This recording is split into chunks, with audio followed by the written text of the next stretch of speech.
buenas tardes a todos. Bienvenidos a nuestro Thursday Science Seminar número 21. Hoy nos acompaña el profesor Dr. Manuel Viteguiaga, desde el Centro Universitario Regional Noreste de Uruguay.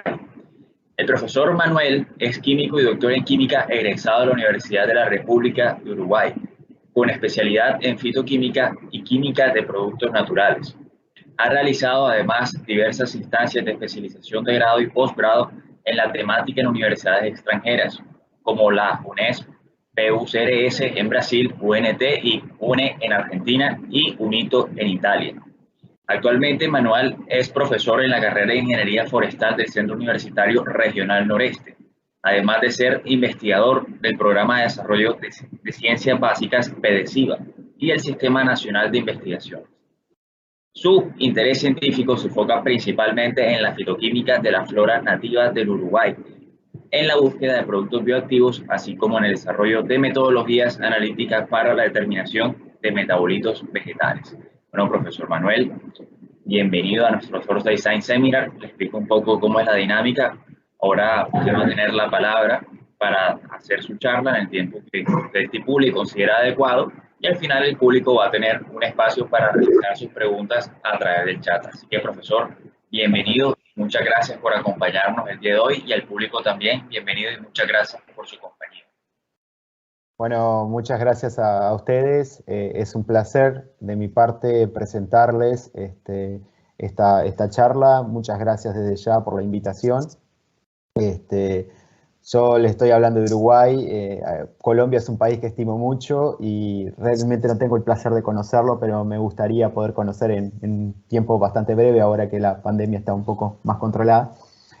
Pero bueno, lo que hoy nos convoca es, les voy a contar un poco de este título que puse en la charla, que se llama Volatilómica de Baccaris, Asteraceae, la química como herramienta para entender la naturaleza. Lo que les quiero comentar, que esta es básicamente gran parte de mi tesis doctoral. No es toda, pero gran parte, y bueno, cualquier cosa después hacia el final, me gustaría que me hicieran alguna pregunta en concreto. Bien, ¿se está escuchando correcto? ¿Sí? Supongo que sí. Sí, te escuchamos. Sí, ok, perfecto. Bueno, para ver un poquito lo que vamos a ver hoy, primero que nada les voy a pasar un poco este concepto tan nuevo de volatilómica y un poco hablar un poco de metabolismo secundario. Después el género de plantas que nos convoca, que es Baccaris, y su fitoquímica, en español podríamos decir Baccharis también.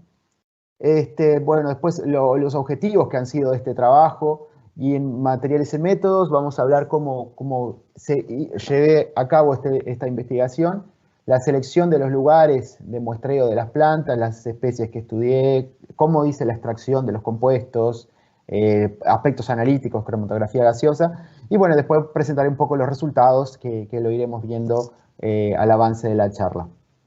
Quiero que sepan que, bueno, que voy a presentar, por ejemplo, aspectos como de quimioprospección, tratamiento quimiotaxonómico, de hablar un poco de quimiotipos, de monoterpenos irregulares, de variación estacional y, bueno, todo lo que tiene que ver con el dioicismo, que es la presencia de individuos masculinos y femeninos. Ahora les voy a contar un poco mejor. Bueno, como introducción, este concepto que yo le estaba comentando, volactilómica, ha sido un concepto. Hoy nosotros estamos en las eras de las ómicas y creo que a nadie escapa este concepto. Y entonces se está hablando, bueno, se habla de genómica, como todos aquellos genes que tiene un organismo, se habla de transcriptómica, se habla de proteómica y bueno, se habla de metabolómica. Y metabolómica serían todos los compuestos que un organismo puede sintetizar. Entonces le hice, esta es una publicación de Crandall en PLOS ONE, donde vincula el genotipo al fenotipo. Bueno, desde la metagenómica hasta la metabolómica, y la volatilómica es una subparte de la metabolómica, porque son todos los compuestos que una planta o un ser vivo puede emitir a la naturaleza. Y esto recién nos estamos dando cuenta del valor, porque los compuestos que una planta o un ser vivo emite al ambiente dan información no solo de su genómica, o sea, haciendo la cadena hacia el lado contrario, sino de su estado de salud, por ejemplo, o su interacción con el medio. Entonces, las implicancias de la volatilómica recién las estamos descubriendo y nos estamos encontrando, las personas que estamos con esto, con un mundo lleno de cosas que no sabemos y que cuanto más investigamos, más queda por investigar, como pasa siempre en investigación. Entonces, por ejemplo, bueno, hablando un poco, capaz que no todos conocen el concepto de metabolismo secundario. El metabolismo secundario se contrapone al metabolismo primario. El metabolismo primario es lo que se conoce como metabolismo basal. Es un metabolismo que está presente en todos los seres vivos. Por ejemplo, está presente tanto en una levadura, como puede estar presente en el ser humano, como puede estar presente en una zanahoria. ¿Ok? Por ejemplo, es toda la química de ácidos grasos, toda la química del ADN, ARN, todo eso es muy parecido en proteínas. Ahora, ¿qué pasa? Las plantas, ellas tienen una condición que no tenemos los animales, los humanos, los animales, que es que ellas son restrictas en cuanto a movimiento. O sea, esa condición le hace que tengan que valerse de un set, de un conjunto de componentes químicos para defenderse de las agresiones y para comunicarse. Si nosotros precisamos comunicarnos, por ejemplo, podemos desplazarnos sin problemas. Las plantas no, las plantas tienen que hacerlo a través de compuestos químicos. Entonces la química de las plantas es muy evolucionada en ese sentido. Es por eso que se dice que las plantas son sésiles y esta falta de movimiento hace que sea tan especial la química por atrás de las plantas. Y no solo depende del contenido genético, sino depende de las condiciones ambientales.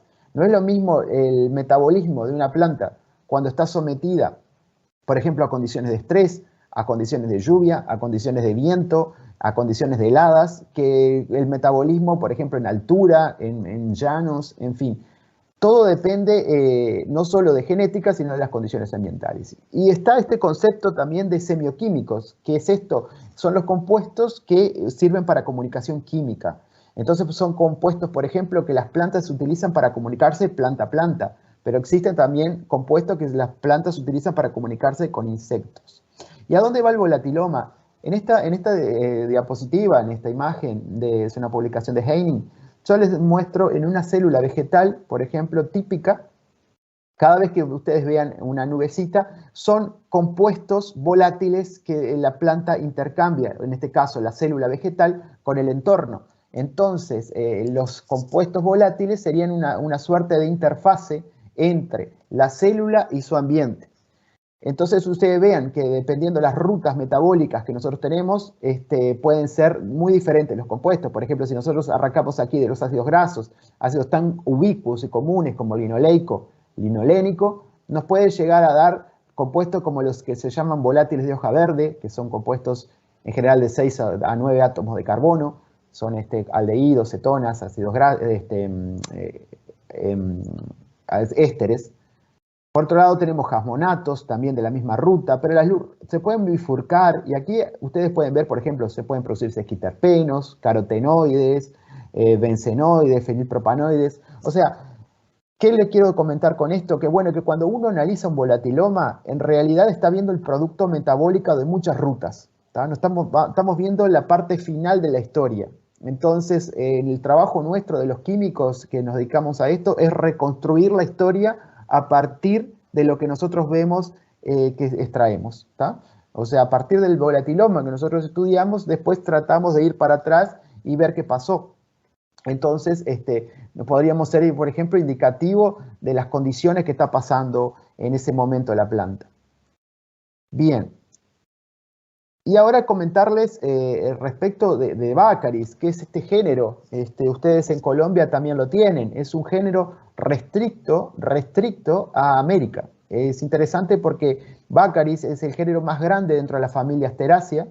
Tiene más de 440 especies seguras confirmadas, pero hay estimativas que dirían más de 600. O sea, uno la puede encontrar desde el sur, desde la zona del sur de Estados Unidos, los desiertos, hasta el sur de Argentina. Es un género muy ampliamente distribuido y que crece en muchas condiciones ambientales. Y no solo es el género más numeroso, sino que se utiliza mucho como etnomedicinal a lo largo de todo el continente americano. Diferentes grupos indígenas han justamente a través de su historia, han encontrado uso a las infusiones, decocciones para tratar malestares. En general son malestares de poca importancia, digamos, como no manifestaciones graves, pero por ejemplo problemas de estomacales, problemas relacionados con gastritis, en fin, cosas así, se han podido llevar adelante por el empleo etnomedicinal.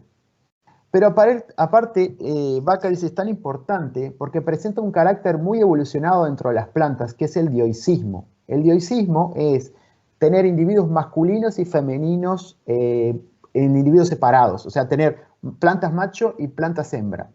Las plantas, ustedes saben, tienen en general, la gran parte de ellas son hermafroditas, o sea, una flor tiene sus individuos masculinos y femeninos en la misma flor, o sea, sus órganos masculino y femenino en la misma. Pero esta no, estas plantas, hay alrededor de un 10% de las plantas que tienen este carácter, y en este caso específico, el género, casi todas, de las 440 especies, solo hay 3 que no presentan dioicismo. Y por otro lado, tiene una cosa muy, muy controversial, que es que tienen potencial ornamental y aromático, porque algunas de estas plantas se utilizan incluso para perfumería, para su aceite esencial, pero por otro lado muchas veces son considerados malezas o hierbas dañinas. Eso significa que son plantas que muchas veces los agrónomos intentan eliminarlas de los sistemas productivos. Esto fue un tema que a mí, yo soy una persona que nació y creció en el interior, en el campo, en el Uruguay, y siempre me llamó la atención que esas plantas que no tenían aparentemente valor, podrían realmente tener algo por atrás, y eso fue lo que me llevó a estudiar este tipo de plantas. Y en Uruguay nosotros tenemos alrededor de 50 especies, claro, con una flora bien más pobre que las que tienen en Colombia, pero nosotros tenemos una flora bastante representativa, o sea, somos una región de frontera entre las floras que uno puede encontrar en el sur de Brasil y la flora que puede encontrar en Argentina, pero por otra parte tenemos una flora propia que no existe ni en Brasil ni en Argentina. Entonces, a pesar de que solo hay 3.000 especies vegetales en el Uruguay, hay algunas especies que son típicamente y que solo se encuentran en esta región. En esta región se conoce mucho esta especie, la carqueja, Baccharis trimera, que es una especie trialada, se le dice porque tiene como 3 alas, no tiene hojas, y aquí ustedes la pueden ver, se la vende mucho como test, para problemas estomacales, se la vende como tintura, hay todo un folclore relacionado a los licores de carqueja, bueno, también se comercializa miel de carqueja, en fin, hay todo digamos, para que vean la importancia, de hecho hasta el Correo Uruguayo publicó un sello teniendo la carqueja como una planta emblemática del país. Por otra parte, esta especie, Baccharis trimera, está presente en la farmacopeia brasilera. Es una de ellas que, justamente reconociendo sus capacidades como antihepatotóxica y como estomacal. Entonces, conociendo estos antecedentes, después, como químico que soy, me deparé con lo que sería la química de este género, y entonces comencé a estudiar y hice este esquema, digamos, bien al arranque de mi tesis. Clasifiqué a los compuestos que encontraba en el género en base a su polaridad y a su peso molecular. Y entonces enseguida fue claro que había 2 grandes grupos, ¿no? Los metabolitos fijos, que se le conoce que tienen una alta polaridad y en general un alto peso molecular, o sea, alto peso molecular para hablando de metabolitos secundarios, estamos hablando de unos 300 a 500 mil Dalton. Y después había otros metabolitos muy livianos, que eran los volátiles. Y había 2 grandes grupos, por ejemplo, los monoterpenos, los esquiterpenos, los fenilpropanoides, aquí los volátiles de hoja verde. Entonces había 2 grandes grupos para tratar esto. Uno, o trabajar sobre esta fracción, los metabolitos fijos, que ya estaba bastante publicada, o trabajar sobre los metabolitos volátiles, que había bastantes publicaciones, pero a mí me parecía que todavía había un poco más para hacer. Entonces finalmente me decidí por esto, y basado también en las posibilidades que yo tenía en el laboratorio. Entonces el objetivo de lo que fue mi tesis fue realizar un estudio químico sistemático del volatiloma de Baccharis en situaciones ambientales definidas. Y como específicos, yo quería relevar la diversidad química del género Baccharis en el cono sur latinoamericano. Y para eso, a los efectos de esta presentación y de lo que fue mi tesis, el cono sur lo consideré como el sur de Brasil, Uruguay y parte de Argentina. No lo considero a Chile porque simplemente no pude acceder a muestras de Chile, pero es a los efectos de esta presentación.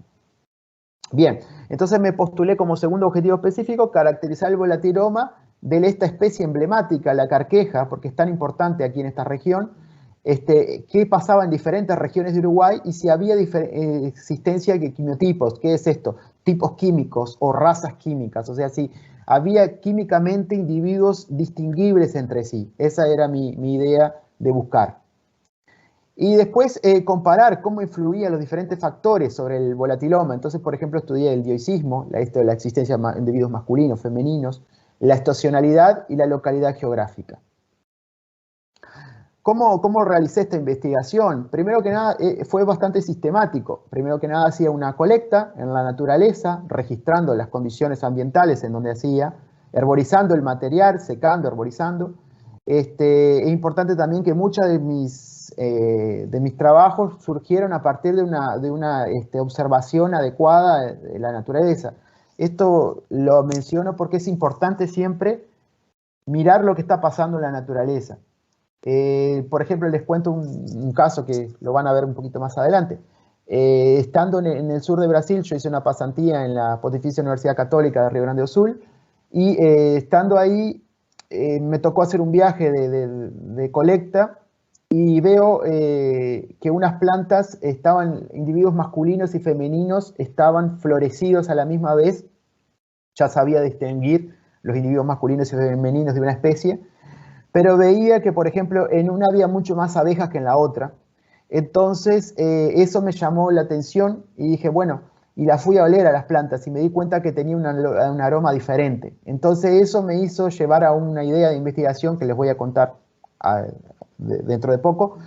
Pero lo que les quiero decir es, hay que saber observar la naturaleza, sobre todo los insectos que son los que son los mejores químicos. Bueno, después del cercado y arborización, extraje el volatiloma por esta metodología que ya les voy a contar un poquito más, que se llama extracción-destilación simultánea. Después analizaba por cromatografía gaseosa, tanto cromatografía gaseosa convencional como acoplada a espectrometría de masa. Después realizaba una interpretación fitoquímica y estadística. Y después, finalmente, en algunos casos usaba técnicas espectroscópicas como resonancia magnética nuclear, infrarrojo, espectroscopía de Raman, electrolitismo circular, espectrometría de masas, en fin, dependiendo de las condiciones. Y otra cosa importante es siempre elegir bien el lugar de muestreo. Entonces, yo tuve la suerte de contar con apoyos para lograr lugares de muestreo que se llaman estos hotspots, estos conceptos que son lugares de centros de diversidad biológica. En este caso, en uno de la PUCIS de Río Grande do Sul, que es en la localidad de San Francisco de Paula, donde vean qué hermoso lugar es, lleno de sierras. Es un centro de diversidad, hay muchísima diversidad de Baccharis. Aquí tenemos un paisaje típico de Uruguay, que era de los Cuervos, le llamamos el departamento de 33. También lugares donde hay mucha diversidad de plantas, y no solo diversidad, sino que nos aseguramos que no hay interferencia antrópica. Porque lo que uno busca como fitoquímico es evitar la interferencia humana. Entonces, no es lo mismo trabajar con una planta que sabemos que no tiene interferencia del hombre a trabajar con una planta que sabemos que está, por ejemplo, a la vera de una ruta. Entonces, no es exactamente lo mismo, el metabolismo va a ser diferente. Para tener un metabolismo, una idea del metabolismo realmente, debemos estudiar en condiciones que no sean afectadas por los otros seres humanos. Entonces, con estas restricciones, pude mostrar en diferentes regiones de Uruguay. Ustedes pueden ver aquí también en todas las regiones del país. Aquí este es el país, nuestro país es muy chiquito, entre dos colosos como son Argentina y Brasil. Este es el estado de Río Grande do Sul, en el brasileño, y acá está la provincia de Entre Ríos y aquí es la provincia de Corrientes en Argentina. Entonces yo pude hacer muestreos en todo lo que es Uruguay, en el estado de Río Grande do Sul y en Corrientes. Y esas son las situaciones ambientales que les puedo asegurar de mi trabajo.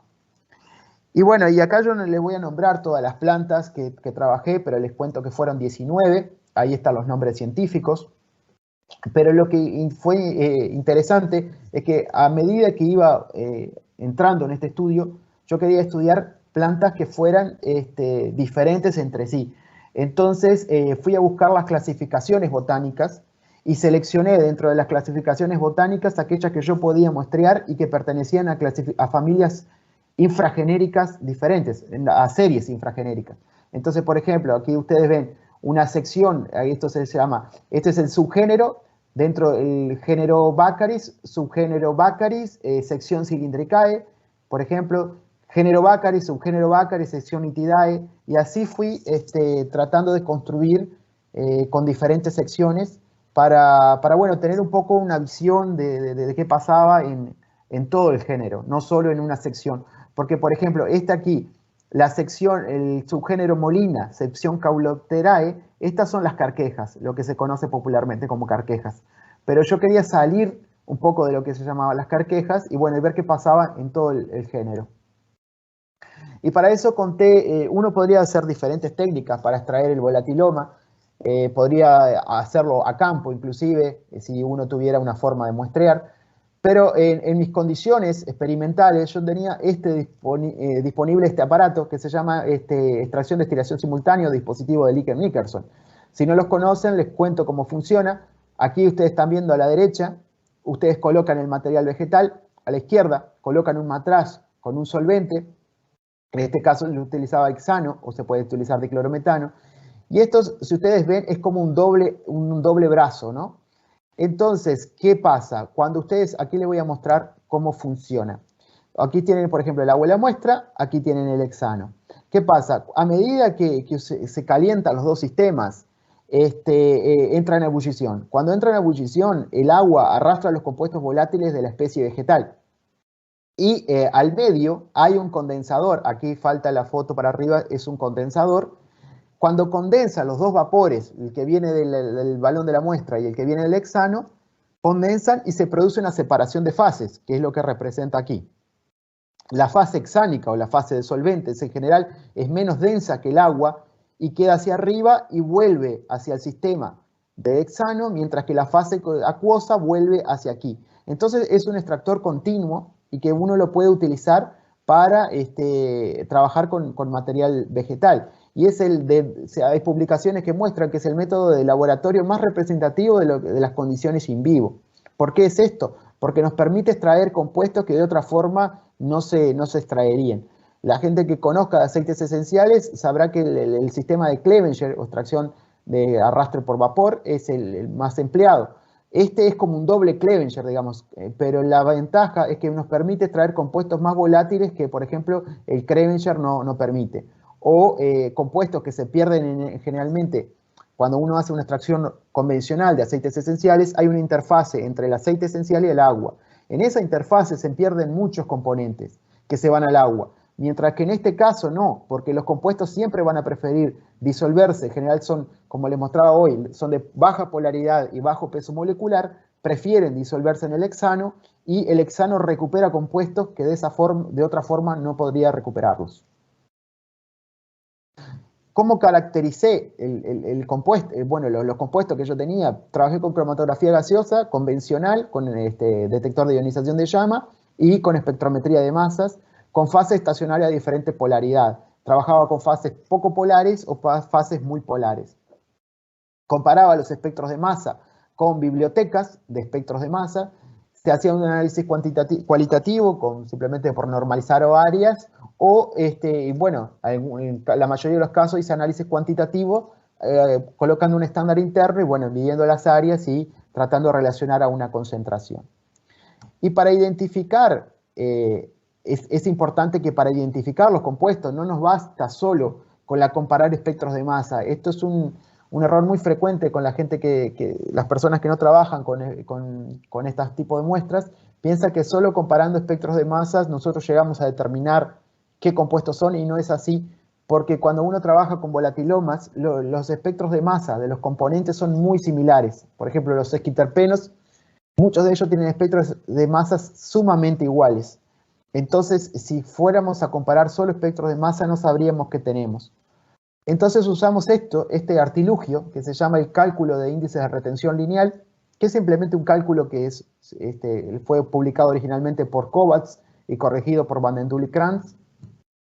Lo que hacemos es, por ejemplo, en rojo, ustedes tienen un aceite esencial que yo estaba analizando, por ejemplo. Un aceite esencial no, un volatiloma. Y en negro lo que uno hace es analizar hidrocarburos lineales. Entonces C9, C10, C11, C12 son, por ejemplo, nonano, decano, un decano, dodecano. Y uno analiza en las mismas condiciones una mezcla de estos hidrocarburos. ¿Y para qué es esto? Porque es alguna forma de darle un valor a los componentes, digamos, que están saliendo. La interacción en cromatografía gaseosa con una fase estacionaria no es algo banal, porque indica las interacciones físico-químicas que está teniendo entre el compuesto que yo estoy trabajando y la fase estacionaria. Entonces, por ejemplo, imagínense el compuesto A, si él está saliendo en este tiempo de retención, yo creo que aquí deben saber lo que es cromatografía gaseosa muchas personas, pero si uno hace esto es abundancia en función de tiempo de retención. Por ejemplo, si este compuesto sale a este tiempo de retención, tiene un índice se calcula por esta fórmula entre 1100 y 1200. O sea, se calcula el índice de Kovács del un decano como 1100, o sea, el número de carbonos por 1000, por 100, y el carbono 12 también por 100. Y así se puede lograr, para cada compuesto se puede obtener un número, y ese número es importantísimo para nosotros compararlo con base de datos, y llegar a saber qué compuesto estamos tratando. O sea, no solo es comparar espectros de masa, sino también comparar este tipo de información. Y al fin, ¿cómo identificamos nosotros? Identificamos cruzando 4 fuentes de información. 4. El análisis en cromatografía gaseosa, espectrometría de masas apolar y la comparación de espectros de masa, el análisis en condiciones polares, el índice de retención en condiciones apolares, el índice de retención en condiciones polares, y cuando se nos juntan las 4 fuentes de información, logramos identificar el compuesto. Siempre, claro, la confirmación es solo cuando tenemos un estándar, pero con estas 4 fuentes de base de información, nosotros tenemos un indicativo bastante importante de que estamos frente al compuesto que decimos. Y bueno, y la última parte que les iba a contar de esto, de la metodología, es esta metodología que les puede resultar bastante novedosa, que es la cromatografía gaseosa olfatometría. ¿Qué es esto? Al final, ustedes tienen un cromatógrafo gaseoso aquí y tienen una persona al final de la línea. Esta persona, como está aquí, huele los aromas a medida que salen de la columna. Entonces, si yo coloco un volatiloma dado, la persona puede ver a tiempo real los aromas que están saliendo. Y esto es importante cuando la persona es entrenada. Yo en este caso conté con personas entrenadas del panel aromático del vino de la Facultad de Química de la Universidad de la República, que podían saber, digamos, estaban acostumbrados a oler vinos, entonces podían darme una descripción de los aromas de los volatilomas que yo estaba analizando. Se calculan, esto lo podemos, si hay alguien interesado les puedo contar cómo se hace, se calculan unas fórmulas, y de esa fórmula se puede saber cuáles son los compuestos que tienen el mayor aroma y aquellos que son impactantes para las personas, o sea, impactantes para el juez aromático que está hacia el final del cromatógrafo gaseoso. Ahora les voy a contar cómo lo apliqué a esta metodología. Como inicio, de las 19 especies logré identificar con como les decía, 4 fuentes de bases de datos. Logré identificar más de 320 componentes en los volatilomas de Baccaris en general. Más que nada mono y sesquiterpenos, esto es, compuestos de 10 y 15 átomos de carbono. Pero había otros, como fenilpropanoides, norisoprenoides, poliacetilenos, diterpenos, volátiles de hoja verde, en fin. Yo aquí les pongo algunos de los compuestos más comunes, como los pinenos, limonenos, mirceno, ximeno, linalol, cariofileno, humuleno, cadinenos, en fin. Aquí siempre abajo les pongo la referencia porque varios de estos trabajos conseguimos publicarlos en la bibliografía, entonces para que tengan de referencia si están más interesados. Bueno, en fin, después de poder identificar estos componentes, me planteé lo siguiente. Si yo puedo estudiar plantas que están en diferentes secciones infragenéricas, ¿será que la química me puede ayudar a clasificar a las plantas? Esa era mi idea. Había leído de la quimiotaxonomía, esto es la clasificación taxonómica a través de la química, y me postulé si la podía hacer. Primero que nada me puse una serie de restricciones. Yo lograba muestrear las plantas en la naturaleza, pero es virtualmente imposible poder muestrear todas las plantas en el mismo momento. Entonces pude, por ejemplo, en un lugar específico, encontré que había 4 especies muy cercas una de otra. Entonces dije, ¿qué pasa? Si yo muestreo una especie en el sur de Uruguay y una en el sur de Brasil, voy a tener condiciones ambientales diferentes y eso me va a influir en los resultados. O sea, el ambiente, como les dije, influye sobre el volatiloma. Entonces, ¿qué quiero hacer yo? Eliminar la influencia del ambiente. ¿Cómo lo elimino? Usando el mismo ambiente. Entonces elegí un ambiente, que es en este caso el sur de Brasil, en la estación de muestreo de la estación de la Pontificia Universidad Católica Río Grande do Sul, y encontré 4 especies muy cercanas unas a otras y que a su vez pude identificarla más del 90% del volatiloma. O sea, de todos los compuestos que había de la planta que estaba emitiendo, pueden identificar más del 90%. Y no solo eso, sino que tomé los compuestos que estaban en un mayor del 1% de abundancia. ¿Esto por qué? Porque todos los compuestos que están en condiciones de trazas a veces pueden deberse digamos, a condiciones experimentales que yo la estoy obteniendo. Por ejemplo, me puede influir las condiciones de muestreo y las condiciones las condiciones de extracción. Entonces, para eliminar todo eso, me tomé los compuestos mayoritarios. Y entonces me quedé con 4 especies que cumplían estas condiciones, que eran Baccharis uncinella, Tridentata, Trimera y Milleflora. Hice la composición, no tiene sentido mostrársela porque son muchos compuestos, pero acá les resumo simplemente en grupos de compuestos. ¿Tá? Y lo que es importante, que hice una clasificación multivariada. Entonces, cuando hice una clasificación multivariada, más del 80% de la varianza fue explicada. Entonces hubo 2 grandes grupos, uno aquí, que es el Baccharis tridentata, y otro aquí que tenía a estos compuestos, a estas plantas. Y después crucé los vectores, entonces, ¿cuáles compuestos me indicaban la planta? Entonces, por ejemplo, la presencia de Baccharis tridentata en este lugar se debían a estos compuestos, en general acetato de bornilo, en general los pinenos. La presencia de Baccharis trimera acá arriba se debía a compuestos como el palustrol, el ledol, y así fui viendo cuáles de ellos podían ser como quimiomarcadores de la especie. Si bien no que ser compuestos únicos para aquella especie, por lo menos que me describían a la especie como para separármela del resto. Y después hice un análisis por dendrograma y interesante, muy interesante, que cuando comparé eso con la clasificación taxonómica, yo esperaba que me dieran las especies más relacionadas, según lo que los botánicos dicen por la taxonomía, esperaba que me dieran más relacionadas según la química. Pero no fue así. Entonces la especie, por ejemplo, vean esta, Baccharis milleflora, estaba más lejos de Baccharis trimera, estaba más cerca de Baccharis uncinella, que supuestamente pertenece a otra sección. Entonces, bueno, primero llegué al concepto de que, bueno, con estas pocas, mi base de datos era muy restricta y yo no podía hacer una base de datos tan grande, digamos, no podía mostrar a todas las plantas en las mismas condiciones y en diferentes condiciones. Imagínense que, por ejemplo, esto yo lo hice en una condición puntual en el sur de Brasil, pero ¿qué hubiera pasado si lo hubiera hecho en el nordeste de Argentina? Hubiera sido seguramente diferente, o algunas especies tal vez no hubiera estado. Entonces, no reflejaba las relaciones taxonómicas y me di cuenta que de repente era por esto, porque la base de datos era insuficiente.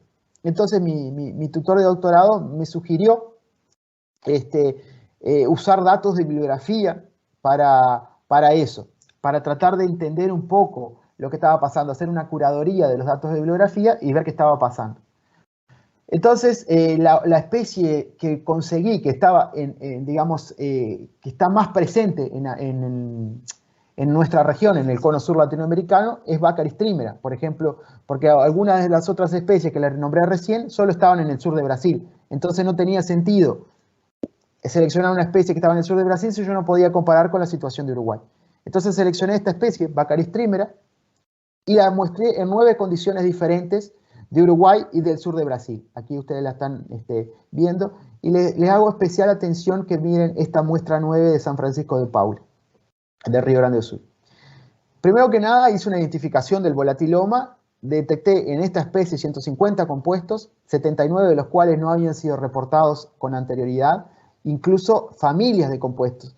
¿Por qué en este caso yo detecté estos tipos de compuestos? Porque utilicé algunas técnicas que no se usaban en bibliografía, como es la cromatografía en columna antes del análisis por cromatografía gaseosa. Entonces eso me hacía ver muchos compuestos que estaban a nivel de ultratrazas o trazas que otras personas o otros investigadores no habían conseguido ver. Entonces detecté, por ejemplo, por primera vez estos compuestos que son norisoprenoides de 9 átomos de carbono. Este trabajo fue publicado. Y lo que yo les comentaba, ¿por qué no usar los datos de bibliografía? Entonces, usé a Baccharis trimera como esta fuente de información. Los traje, traté de buscar datos de bibliografía. Hice curaduría de los datos para que la extracción siempre fuera por destilación, que el análisis siempre fuera por cromatografía gaseosa y que los componentes tuvieran un mayor del 5%. O sea, tratar de eliminar las características de lo que es típico de la metodología y quedarme con lo grande, quedarme con lo que es, digamos, la manifestación del volatiloma de la planta. Entonces, para mi sorpresa, cuando hice eso, hice la clasificación, la mayoría de mis muestras, las de Uruguay y algunas del sur de Brasil, ingresaban todas juntas en este círculo que están viendo acá, con muchas otras muestras. Mientras que había una, que esta, la de San Francisco de Paula, que estaba muy separada, ¿tá?, del resto. Y había otras muestras que estaban muy separadas de bibliografía. Entonces, cuando fui a analizar qué les pasaba a estas muestras, que estaban tan aquí, tenían una composición muy grande en el compuesto que se llamaba acetato de carquejilo, ¿tá? Y lo mismo pasaba con estas tenían alta concentración de estos compuestos, y esta tenía alta concentración de carquejol, lo que no tenían estas, que tenían alto acetato carquejilo, estas tenían alta concentración de carquejol. Y interesantísimo, cuando fui a ver las regiones geográficas, esta situación geográfica indicaba Uruguay, el estado Río Grande do Sul, el estado Santa Catarina y el estado Paraná. Para los que no conocen Brasil, eso significa los estados más cerca de Uruguay, ¿tá? No había análisis de Argentina. Mientras que este grupo 2 estaba en el estado de São Paulo, estado de Minas Gerais y estado de Río de Janeiro, o sea, más alejado. O sea, geográficamente estaban separados. Eso también es interesantísimo. Sin embargo, la muestra 9, que es la que yo mostré en el sur de Brasil, también estaba en este grupo que supuestamente estaba separado. O sea que puede ser una región de que están las dos razas químicas se están cruzando. Y había compuestos en bibliografía, o sea, muestreos en bibliografía, que no me correlacionaron con ninguno, que puede llegar a ser que estos sean muestreos realmente que la especie estaba mal identificada, porque hay un problema muchas veces de taxonomía. Hay más de 35 especies que se conocen como carquejas, y Baccharis trimera se le conoce como complejo Baccharis trimera por la dificultad de clasificarlas, o que sean quimiotipos que todavía no tienen suficiente peso como para poder saber que están presentes.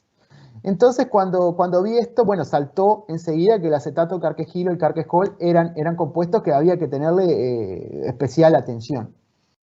Sin embargo, viendo en la bibliografía, a mí me pasó ver, aquí les presento la estructura del acetato carquejilo.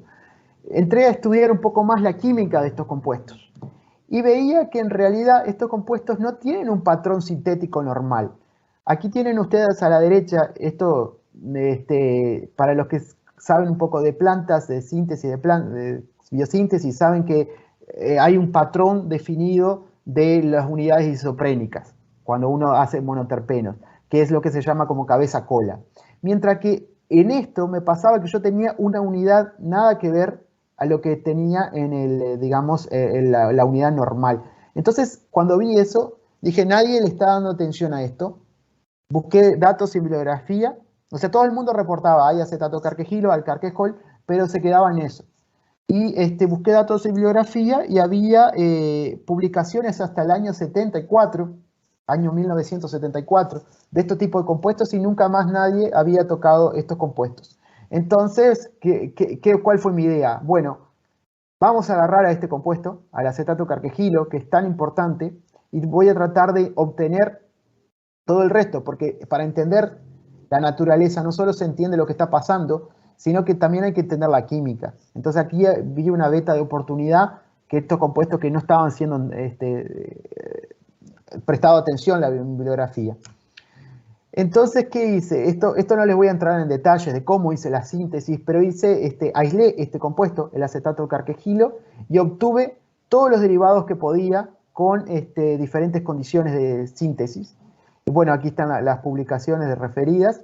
Y me encontré con que, bueno, podía obtener compuestos que no estaban en bibliografía. Entonces, por ejemplo, este no estaba citado en bibliografía, este no estaba citado en bibliografía, este no estaba citado en bibliografía. Entonces, conseguí empezar a describir una familia de compuestos que no estaban reportados y con lo cual solamente haciendo solamente no, pero con un estudio bastante exhaustivo, espectroscópico, de resonancia magnética nuclear, de infrarrojo, de espectroscopía ultravioleta, podíamos llegar a saber, digamos, la estructura de estos compuestos y bueno, que fue interesante para publicarlo. Pero justo contaba también con el apoyo de personas que se dedican a química computacional. Entonces, estas personas me ayudaron a entender que también podría predecir las propiedades moleculares de este tipo de compuestos.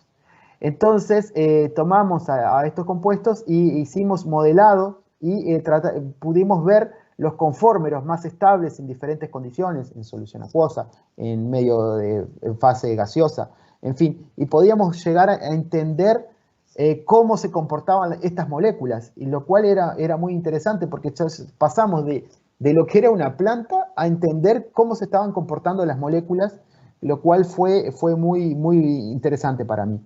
Incluso en estos mapas, aquí son de potencial electrostático, podíamos conseguir ver dónde estaba la densidad electrónica concentrada en la molécula, y esto también era súper importante, por ejemplo, para entender la reactividad. Todas estas informaciones no estaban publicadas, entonces fue importante porque, bueno, de alguna forma pudimos utilizar a las plantas para llegar a este tipo de información. Esto fue como un paréntesis dentro de mi tesis. O sea, yo estaba estudiando las plantas, pero encontré una beta en este tipo de compuestos y me metí en ella porque, bueno, claramente yo soy químico y quería llegar a esto. Pero bueno, no solo eso hice, también estudié un poco cómo la estacionalidad influye sobre el volatiloma. Entonces, para eso conseguí, no es fácil conseguir que una planta esté totalmente estable durante un año. ¿tá? No lo conseguí para Baccharis trimera. Es una especie que, por ejemplo, en el invierno ella se queda como ennegrecida. Entonces no era muy estable. Y conseguí para esta otra especie, Baccharis dracunculifolia, y me interesó entender cómo variaba el volatiloma a lo largo del año. O sea, volviendo a la parte, ya dejando un poco los monoterpenos, volviendo a ver qué pasaba con las plantas. Y aquí que me encontré una cosa interesante, que el volatiloma varía completamente a lo largo del año. Entonces, yo lo sospechaba, pero aquí lo confirmé. Entonces, por ejemplo, si uno veía alguno de este tipo de compuestos, en junio, en una etapa de prefloración, tenían el máximo de esos compuestos. ¿tá? Y si yo estudiaba otros tipos de compuestos, otros hidrocarburos también, en junio tenía el máximo en esa etapa de prefloración. Entonces yo pensé, bueno, todos los compuestos tengo el máximo en prefloración, error. Hay algunos compuestos que no. Hay algunos compuestos que están más en floración.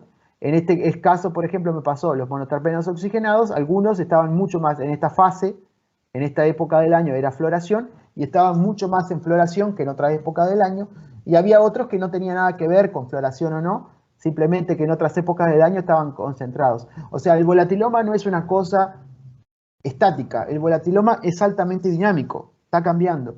Yo, una cosa que les tengo que decir, que estos muestreos yo siempre lo hacía a la misma hora del día, todos los meses del año. ¿Por qué? Porque de esa forma me evitaba la influencia del ritmo circadiano.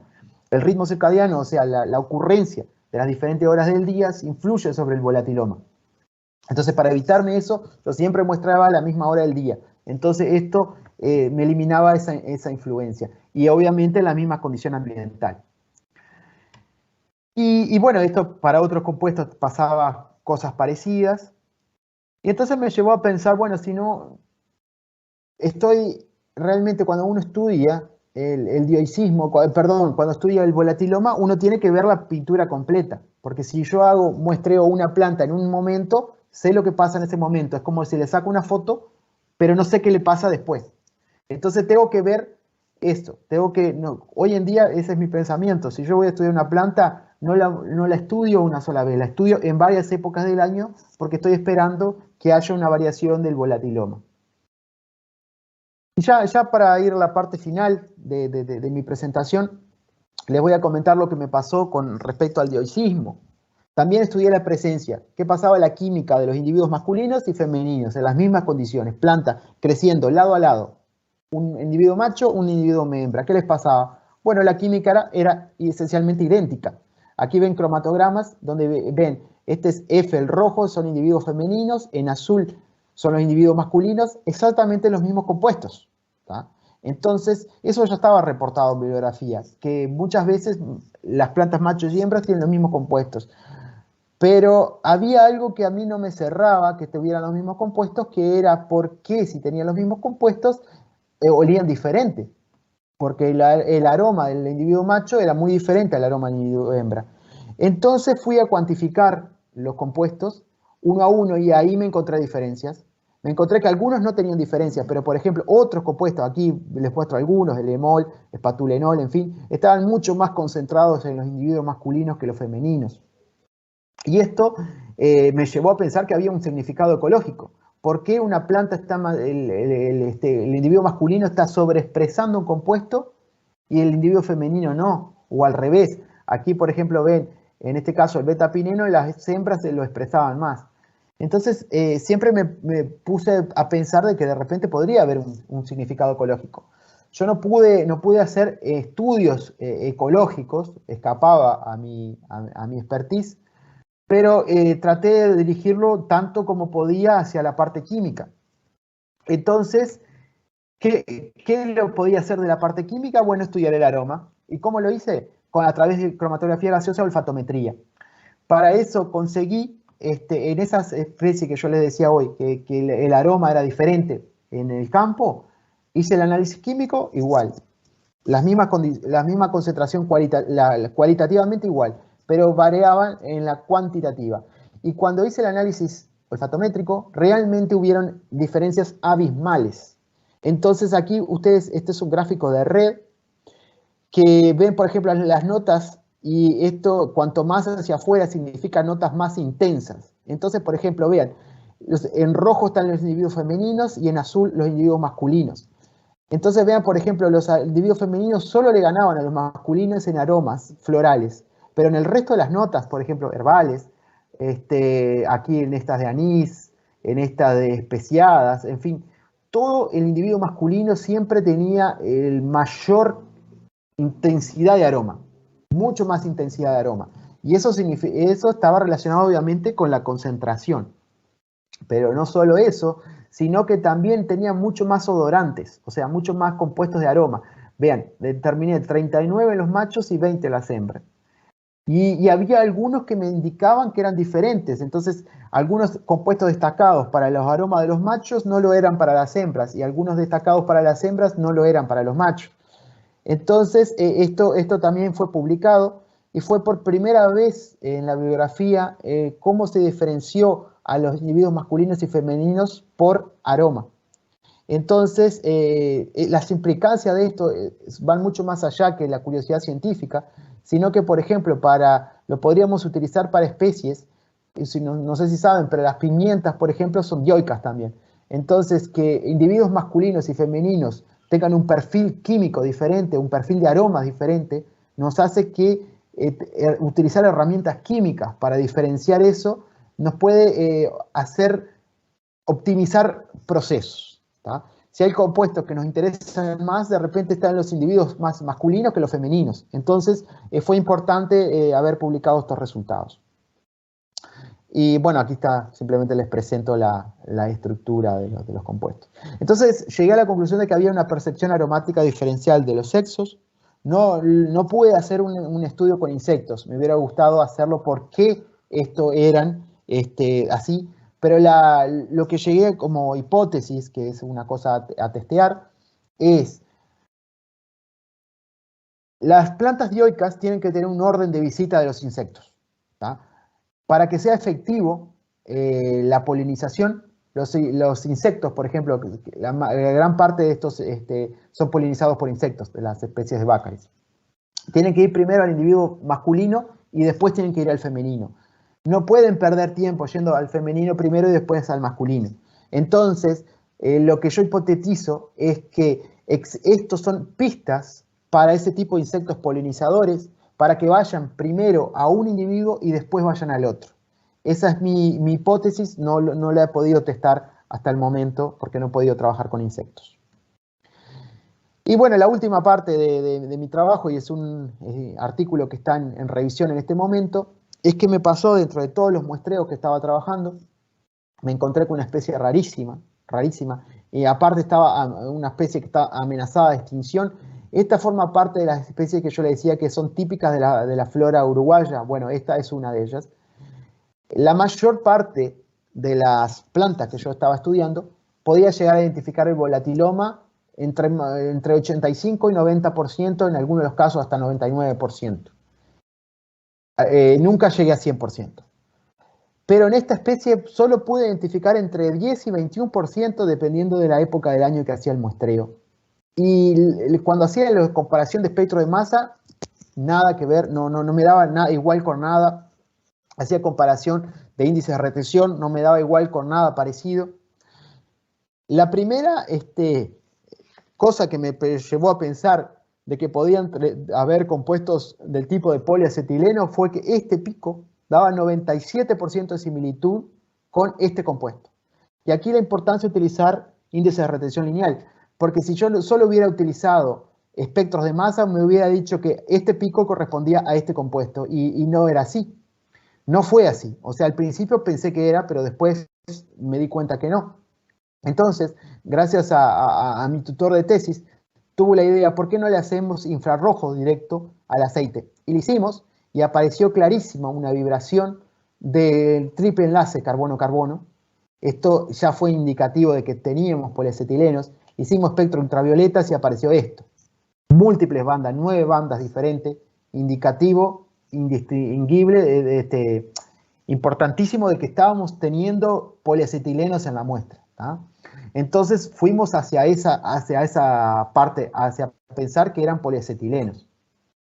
Y bueno, cuando estábamos pensando en poliacetilenos, entonces nos valimos de una planta que sabíamos que tenía poliacetilenos, que es esta, se llama Conisa bonariensis, se conoce como hierba carnicera y crece en esta región, y aislé un compuesto de poliacetileno de esa planta, le hice RMN, le hice infrarrojo, le hice Raman, le hice toda la espectroscopía, lo pude elucidar y utilicé la información. Para mi sorpresa, ese compuesto estaba en esa especie que yo llamaba Baccharis palustris.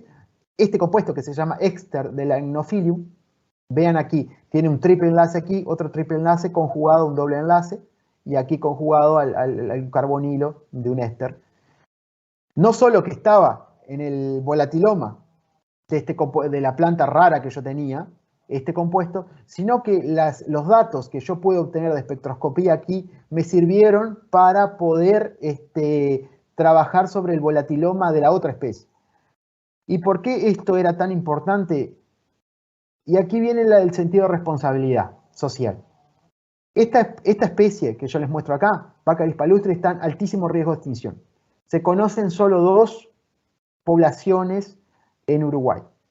Y de las 2 poblaciones hay poquísimos individuos. Entonces yo sabía, y era mi responsabilidad, no trabajar con mucha cantidad de material para evitar depredar.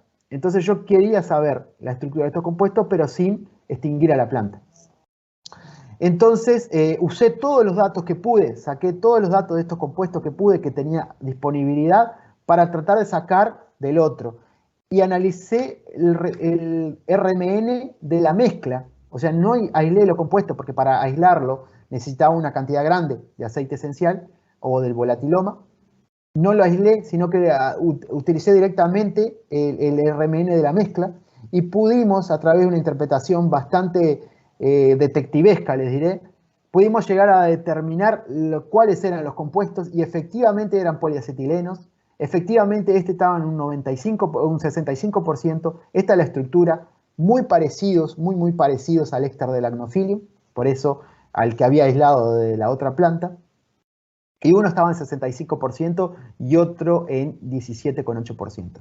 Pero la sorpresa fue mayúscula cuando me encontré que estos compuestos nunca habían sido reportados como productos naturales. Era la primera vez en la bibliografía que alguien reportaba estos compuestos como productos naturales. Entonces, bueno, es parte del trabajo que está en revisión, ahora está en fase de minor revision. Y pude identificar también el compuesto relacionado, el éster geométrico de el isómero geométrico de también lo pude identificar en la planta. Y así conseguí llegar de un 10% en algunas condiciones a 99,8% de identificación. O sea, utilizando todo este artilugio químico, pude llegar a saber esto. Y lo más importante, pude llegar a saber que hay una planta con un volatiloma que no es nada que ver al resto, no es nada que ver. Y digamos, eso es importantísimo para tratar de preservar a la especie. Actualmente les debo contar que estoy haciendo gestiones ante el Ministerio de Ambiente del Uruguay para ver si se puede proteger a esta especie. Bueno, les presento por último las conclusiones de lo que ha sido el trabajo que les presenté. Bueno, caractericé químicamente el volatiloma de las Baccharis, pude lograr mi objetivo, estudié 19 especies, identifiqué más de 320 compuestos, hice un tratamiento quimiotaxonómico, lo vi en diferentes condiciones ambientales. Realmente me saqué las ganas de poder hacer lo que yo quería y vi una enorme variabilidad, o sea, mucho más de la que yo me esperaba. Identifiqué posibles quimiotipos para la carqueja, para Baccharis trimera, que esto no estaba en la bibliografía. Estudié los monoterpenos irregulares de Baccharis trimera y obtuve compuestos nuevos para la ciencia que no habían sido obtenidos hasta el momento. Realicé un estudio de la estacionalidad del volatiloma de Baccharis durante un año y pude ver que hay una variación, o sea que uno no tiene sentido estudiar solo en una condición, sino que tiene que estudiarlo, hacer el seguimiento. Estudié que el dioxismo tenía una influencia muy grande sobre el aroma, sobre la composición, y esto fue importante porque tampoco nadie se había dedicado a este tema. Y identifiqué compuestos poliacetilénicos nuevos para la ciencia y nuevos como productos naturales. Entonces esto fue algo bastante, aparte incluso una especie altamente amenazada, o sea que cerró el combo total. Y por último, yo les quiero dejar simplemente unas frases son mías, pero que es como yo me siento. Después de hacer todo este trabajo y que lo sigo continuando, porque hoy en día, ustedes saben, la música debe continuar, entonces yo hice todo este trabajo para mi doctorado, pero hoy en día tengo mis estudiantes, entonces estoy siguiendo este trabajo a través de ellos y bueno, y aprendiendo, ¿no? Siempre aprendiendo. Y estas reflexiones bueno, uno ve una hoja, a mí me encanta esta planta, esta foto, porque indica cómo las plantas crecen. Vean aquí, es una Baccharis, esta es Baccharis drancuculifolia, pero ella crecía en un ambiente que estaba casi todo seco, perdón, que estaba casi todo seco. Entonces las plantas crecen, donde a veces el resto no crece. Entonces, ¿por qué una planta crece y por qué otras no? Bueno, entonces intentemos entender.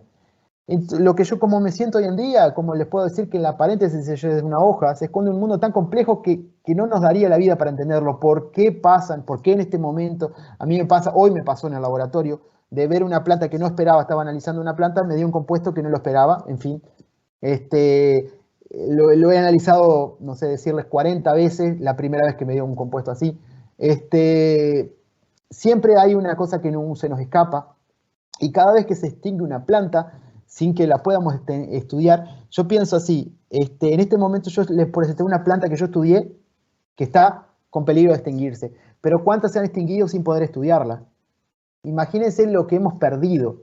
Perdimos de saber el volatiloma, pero perdimos de saber todo, la genómica, la transcriptómica, perdimos de saber si realmente nos podrían haber servido los compuestos que tenía, perdimos mucha información. Entonces cada vez que una planta se extingue y no la podemos estudiar, es como si una parte de nosotros se extinguiera.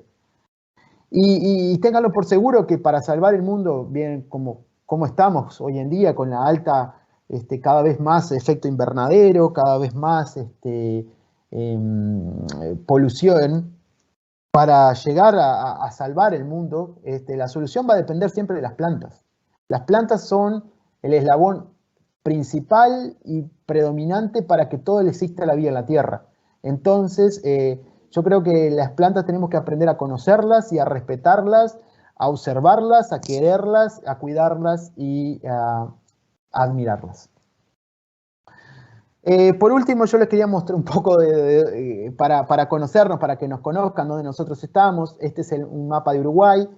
Este es el departamento de Tacuarembó. Aquí en esta parte aquí sería la frontera con el Brasil, aquí sería la frontera con Argentina. Nosotros estamos casi en la frontera con el Brasil, en una región que es el mayor departamento del Uruguay, una región que está caracterizada por estas topografías que se conocen como cerros chatos.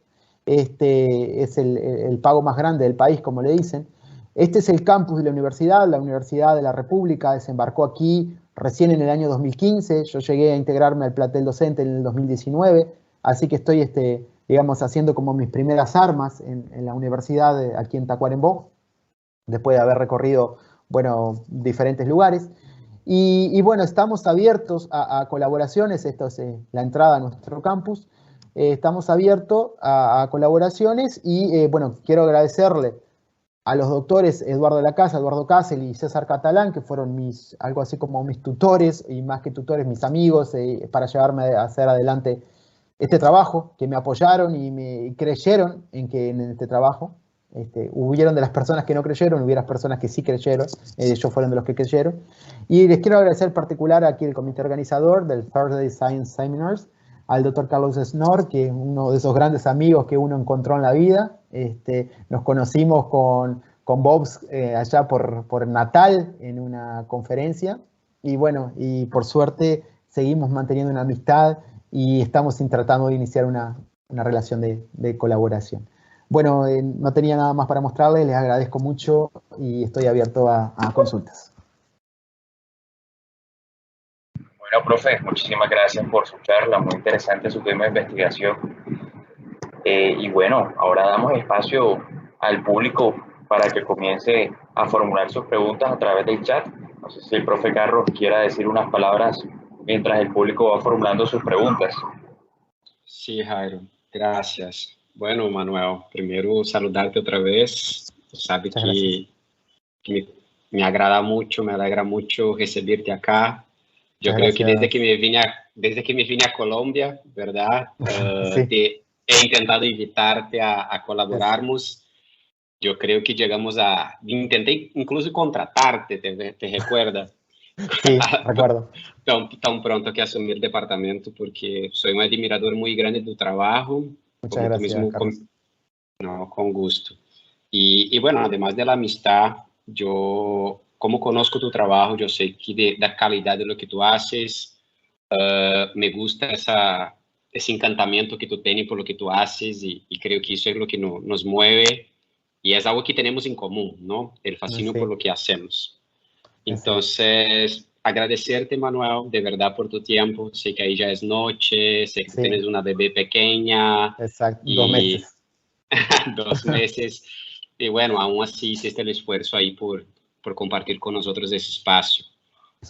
Bueno, Manuel, yo te voy a hacer algunas preguntas. Perfecto. Ya hay algunas en el chat. Bien. Y bueno, voy a intentar no avanzarme mucho para dar espacio a los profes, porque yo también tengo espacio después para hablar contigo y bueno, ellos también. Pero hay algunos temas que a mí me llamaron mucho la atención. Te confieso que cuando tú empezaste a hablar de la prueba que queda una persona oliendo los compuestos, yo me quedé preguntándome, ¿no? Sí. ¿Para qué? O sea, ¿para qué? De verdad, yo incluso me preguntaba, ¿no es peligroso que algunos de esos compuestos sean tóxicos? Y bueno, tú sabes que cuando yo hice el técnico en química, hizo a muchos y muchos años, uno ponía a quemar el plástico y lo olía para identificarlo por el olor. Y sabemos que eso genera muchas toxinas, ¿no? Pero cuando tú llegaste a tu resultado, ¿no? De la diferencia entre machos y hembras, yo me quedé muy fascinado con la prueba, porque así, si ustedes no tuvieran hecho la prueba, iban a sacar la misma conclusión que todos, ¿no? Que el volatiloma es igual. Entonces, a mí me sorprendió mucho y no sé si tú puedes comentarnos un poquito más sobre esa prueba, ¿no? Sí, sin dudas. Dale. Ok, no, simplemente primero un comentario en eso. Antes de comenzar con mi trabajo relacionado al volatiloma de individuos masculinos y femeninos, no sé, decirles que habría 6 o 7 trabajos científicos que mostraban que el volatiloma de machos y hembras eran igual y no había diferencias, ¿tá? Pero yo iba al campo y veía las diferencias. Yo decía, en algún lugar tiene que estar la diferencia. Entonces, yo no me conformaba con ver esos resultados. El olfatometría fue lo que nos dio la diferencia. Entonces voy a ir, lo que dice el profesor Carlos, voy a ir directamente a la parte de aplicarles un poquito más de cómo funciona la técnica.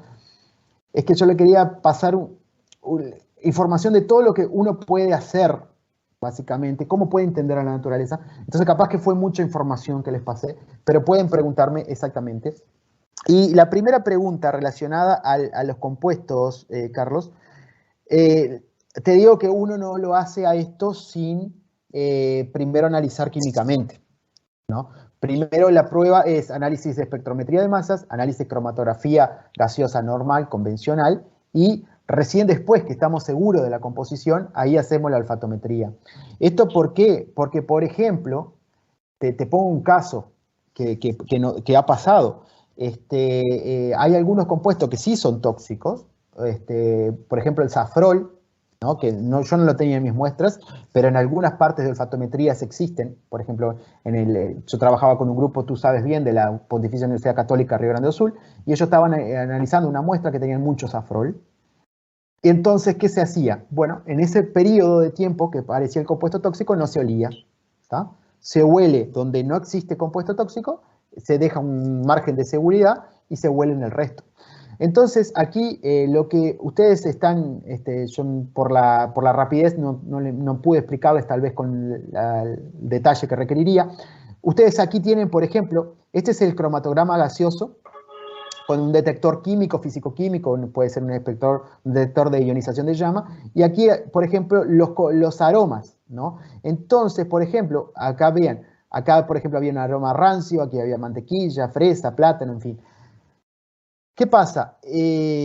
Primero que nada, no existe una correspondencia unívoca, un compuesto químico, un aroma.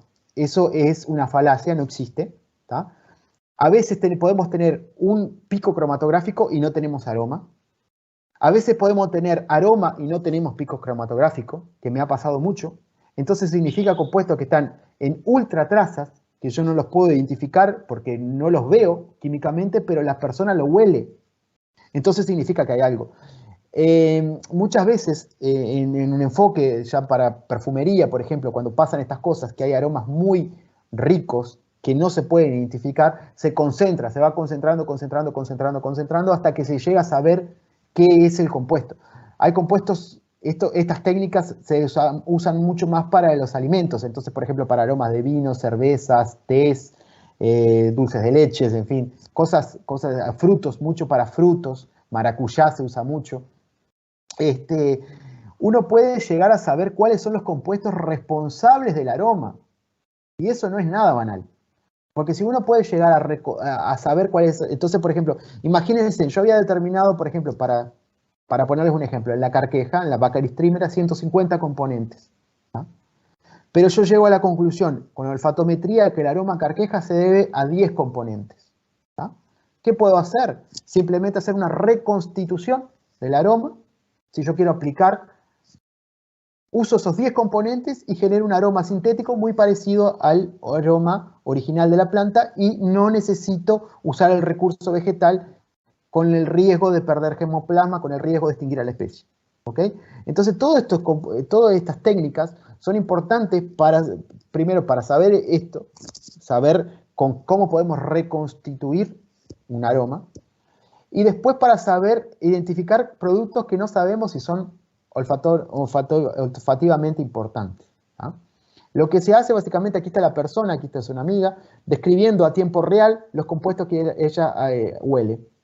Y aquí, unas cosas que les tengo que decir, es importante que las personas no vean esto, no vean lo que está saliendo a tiempo real en el cromatograma, porque si no la persona se sugestiona y puede llegar a sentir un aroma. Entonces, tenemos que tratar de evitar eso, entrenar a las personas también. El aroma es algo fantástico, uno puede recordar el 10% de lo que escuchó, creo que esto capaz que ya lo saben, el 10% de lo que uno vio, del 20% de lo que uno tocó, pero se recuerda el 80% de lo que uno huele. Entonces el aroma está muy asociado con la afectividad. Y esto, ¿por qué es importante? Incluso a mí me llamó mucho la atención haciendo estos estudios, que había personas que me decían, el compuesto huele al aroma del patio de mi abuela. El compuesto huele a el hotel tanto en tal ciudad. Entonces existe después una traducción del aroma. Entonces yo me reúno con la persona y digo, bueno, a ver, ¿qué había en el patio de tu abuela?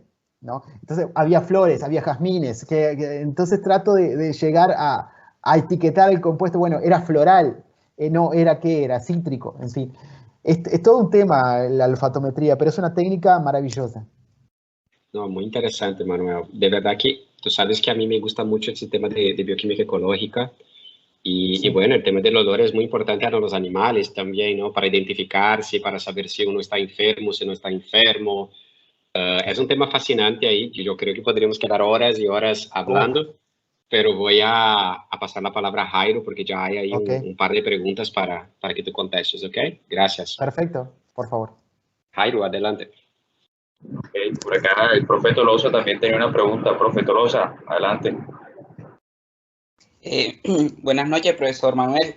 Buenas La noches, verdad, felicitaciones por ese trabajo. La verdad, se ve que es mucho y mucho trabajo. Yo vi sobre todo en la parte de las técnicas analíticas que usted utilizó, digamos, de todo. Desde la parte de cromatografía, acoplada a masas, de la parte de cromatografía de gases, hasta la parte de espectroscopía, toda la parte ultravioleta, infrarrojo. Y yo quería preguntarle, yo sé que es difícil por la cantidad de compuestos llegar a identificar. Exacto. ¿Cuáles fueron como esos problemas que usted encontró al momento de identificar los compuestos? Bien, muchas gracias, profe Tolosa, por la pregunta. Mire, como le digo, la dificultad mayor es la separación analítica en cromatografía gaseosa, porque llegar a identificar, hay unos ejemplos muy lindos. Ustedes en Colombia tienen una persona que es fantástica, que es Elena Stayenko, que está en Bucaramanga, que es una apasionada, y ella muestra muchas veces el perfil de una misma planta con el paso de los años. Y no es que la planta haya cambiado, sino que cambió nuestra técnica analítica. Entonces, en los años 80, uno podía determinar en un aceite esencial, en un volatiloma, 20 compuestos. En los años 90 podía determinar 40. Ahora estamos al nivel de 150. En 10 años estaremos en orden de miles. ¿Tá? El desafío más grande es separarlos. ¿Tá? Porque lo que pasa mucho en cromatografía gaseosa, y todos los que tienen experiencia en cromatografía gaseosa lo deben saber, es la presencia de lo que se llama pares críticos, compuestos que nunca se separan. Un ejemplo típico, el sabineno y el betapineno. No importa cómo hagan las condiciones cromatográficas, pongan el horno cromatográfico, siempre los van a tener juntos. Entonces el desafío más grande es la separación. Para eso hay diferentes técnicas que uno puede usar. Una es la separación con diferentes columnas, usar, bueno, un enfoque, yo usé 2 fases estacionarias, se puede usar más fases estacionarias, esa es una posibilidad, y ver si se separa. Y la otra es utilizar el espectrómetro de masa como lo que es. Porque nosotros estamos muy mal acostumbrados y pensamos que el espectrómetro de masas es simplemente un detector y no lo sabemos aprovechar. El espectrómetro de masa es un separador también. Entonces, ¿qué lo podemos hacer? Y lo hice, yo no lo nombré, pero separar por espectrometría de masas. Entonces, a la salida de los compuestos, lo que yo puedo hacer es separar los iones. ¿Tá? Si yo sé que, por ejemplo, un compuesto me da el ion 108 y el compuesto que está diluyendo a la misma vez no me da ese ion, bueno, selecciono el 108, hago un análisis de SIM, de monitoreo de iones simples, y de esa forma logro identificar, y no solo que identificarlo, sino que logro un cromatograma lindo en una cosa que estaba fea, ¿tá? Que estaba lleno de picos. Esa es una de las metodologías. La otra, como le digo, es esto. Hay técnicas más avanzadas, yo no lo nombré porque no he podido trabajar, pero hay cromatografías gaseosas acopladas a lo que se llama hoy en día cromatografía gaseosa, me sale en portugués, es Abrangente, es cromatografía gaseosa. Discúlpeme, yo tengo, el español lo utilizo solo a nivel profesional, mi esposa es brasileña, entonces hablamos todo el día en portugués. Cromatografía gaseosa múltiple, que ustedes tienen un cromatógrafo gaseoso, otro cromatógrafo gaseoso y pasan de un cromatógrafo gaseoso al otro, y eso les da un poder impresionante de separación, porque la suma de los, digamos, de cada cromatógrafo gaseoso le da una resolución que no les da usar un cromatógrafo gaseoso separado de otro cromatógrafo gaseoso. Esas son como las técnicas que se me ocurren para poder llegar a separar y poder saber más de los compuestos. Profe, aprovechando, otra preguntita. Sí, por favor. Usted aisló un compuesto que a partir de ellos comenzó a hacer unas series. Sí. Unas series de productos. ¿Cuál fue el interés o cuáles eran las características de ese compuesto que lo llevaron a separarlo? Usted dice por qué me interesó. Exactamente. Ok. Bueno, para eso tengo que volver acá. Yo lo que le comentaba de este patrón sintético raro, ¿verdad? Que es un patrón sintético diferente a los compuestos normales. Por eso dice acá esta transparencia, dice, perdón, monoterpenos irregulares, porque no son los terpenos que uno conoce, son los que conoce, son este esqueleto, bueno, este compuesto tienen este esqueleto. Entonces me llevó que tenga un esqueleto diferente. Y esto no es banal, si ustedes piensan posiblemente los que estén más asociados con química hayan escuchado hablar del piretro, en biología también. El piretro, los piretroides, ¿tá? Son compuestos sinteticidas que se seleccionaron a partir del piretro y las piretrinas que dieron origen a los piretroides son productos naturales irregulares. También pasa lo mismo, un patrón sintético diferente a lo normal. Y este patrón sintético, diferente al normal, hace que los sistemas enzimáticos no reconozcan a este tipo de compuestos. Por la brevedad del tiempo, yo no les comenté, pero llegué a resultados biológicos donde, por ejemplo, este tipo de compuestos me dieron actividad contra el veneno de serpientes. Imagínense en esto. El veneno de serpientes es un veneno y por tal es un arma mortífera. ¿Ok? Si hay algo que inhiba a un veneno de serpiente, tiene que ser algo muy poderoso para inhibir una enzima de un veneno de serpiente. Y este compuesto me permitía inhibirlo, ¿ok? Entonces, la actividad biológica de estos compuestos es algo que nosotros estamos empezando a entender. Tenemos algunos experimentos que estamos en curso y realmente le puedo decir que el interés va por ese lado, porque el tener una química diferente hace toda la diferencia.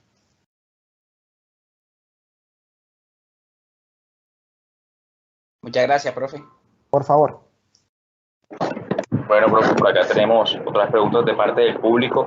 Okay. Claudia Herrera dice, buenas noches, muy interesante soporte y reflexión. Quisiera preguntarle si consideró utilizar otro solvente diferente al hexano para la extracción. Sí, sí, correcto. Vuelvo a la transparencia específica.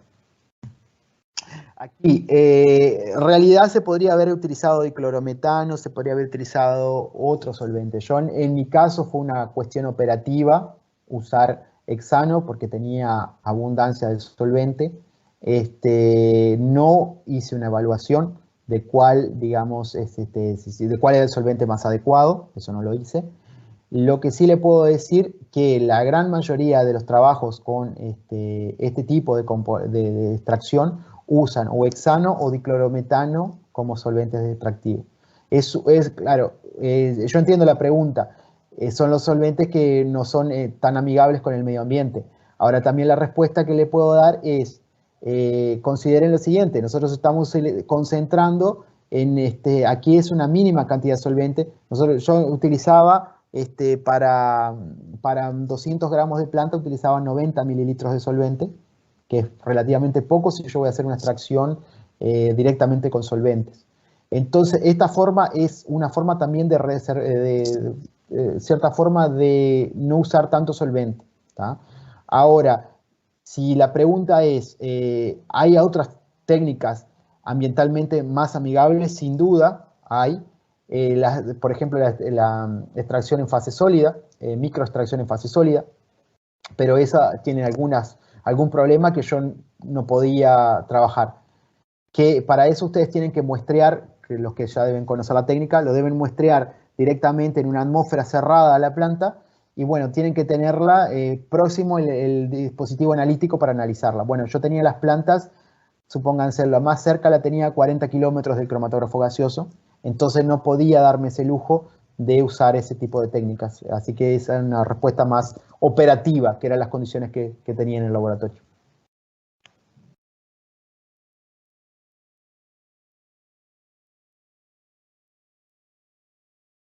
Profe, por acá Sí. también tenemos otra, gracias por su respuesta.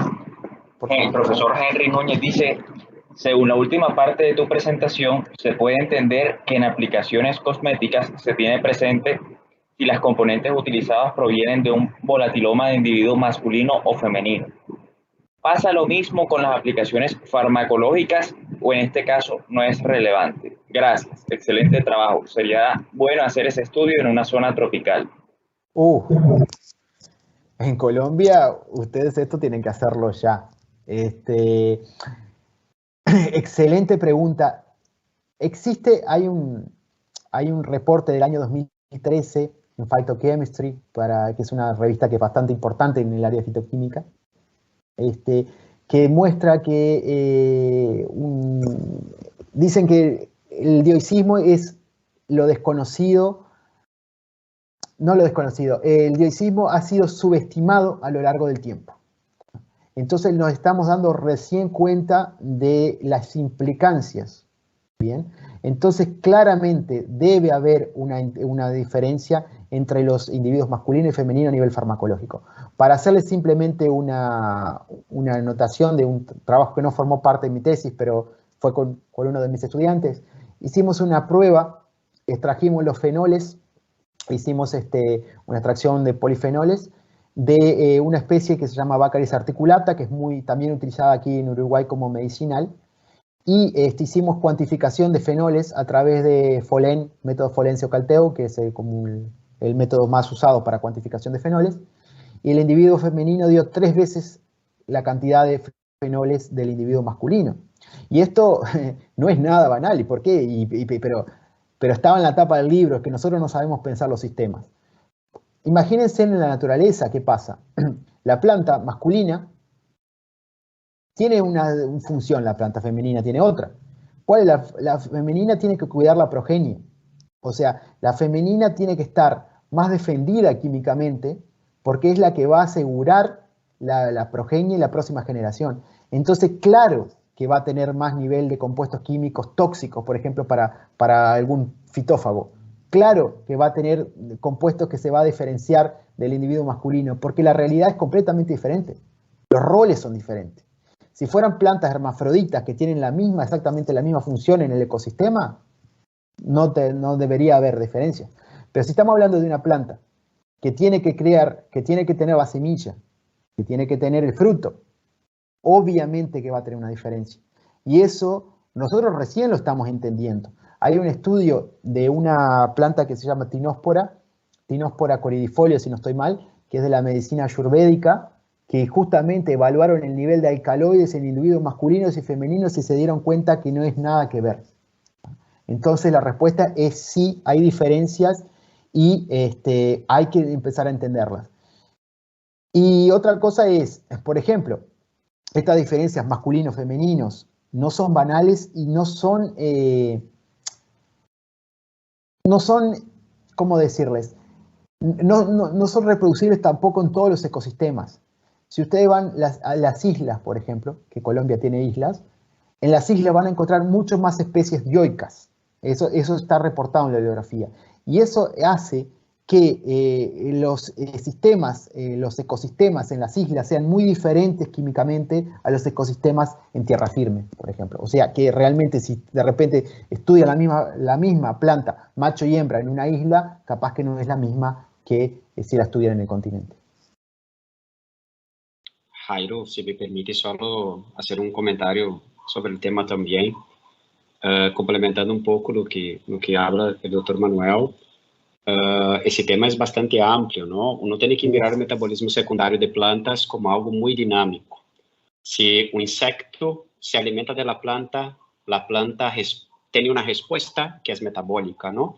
De incrementar a produção de certo metabolito para defender-se da planta. Só para que os profs que não são, quizá da área química ou biológica, possam entender um exemplo prático. Quando uno vai fazer, por exemplo, cultivo de uvas para fabricação de vinho, muchas veces uno protege las uvas para que los insectos no la depreden, porque un insecto que va y muerde la uva hace una respuesta. ¿Qué respuesta es? La síntesis de metabolitos secundarios para defenderse del insecto, ¿sí? Y este pequeño cambio metabólico cuesta energía. Entonces la uva va a gastar parte de su glucosa, de su amilosa, para fabricar esto. Entonces la uva no queda tan dulce, si no queda tan dulce, pierde el valor. Entonces, miren cómo el metabolismo secundario, factores como depredación, la temperatura, la composición del suelo, todo eso afecta el metabolismo secundario de plantas, ¿no? Y, profesor Henry, va a tener un impacto grandísimo a punto de medicina, ¿sí? Imagínate tú que tú tomas un té y el té fue colectado en una determinada condición. Es posible que ese té tenga mayor concentración de que un té de otra persona que lo colecta en otra época del año, por ejemplo. Y por eso que cuando tú tomas te hace bien al estómago, pero la persona que lo tomó en otra época con otra composición, quizá no le haga el mismo efecto. Entonces, así, hay impacto para medicina popular, hay impacto para la parte farmacológica más de industria, ¿no? Como comentaba Manuel, es un tema muy fascinante, de verdad. Gracias. Creo que tenemos más preguntas acá, Manuel. Si tú no te importas, hay como unas 4 o 5 preguntas. Tranquilo. Dale, Jairo, te doy la palabra. Por acá tenemos otra pregunta de parte de Carolina. Dice, felicitaciones por el lindo trabajo.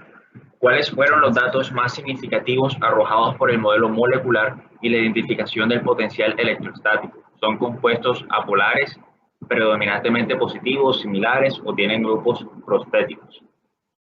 Bien, para responderle a eso, primero que nada le comento que yo no soy especialista en esto.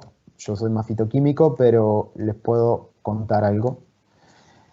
Acá lo que fue muy interesante fue en esta región que había, que obviamente ven lo que están rojos, significa que tienen más potencial electrostático, y fue muy interesante porque esto nos dio un indicativo de la reactividad química. Entonces, cosas que yo no puedo decir en este momento, pero por ejemplo, miren aquí.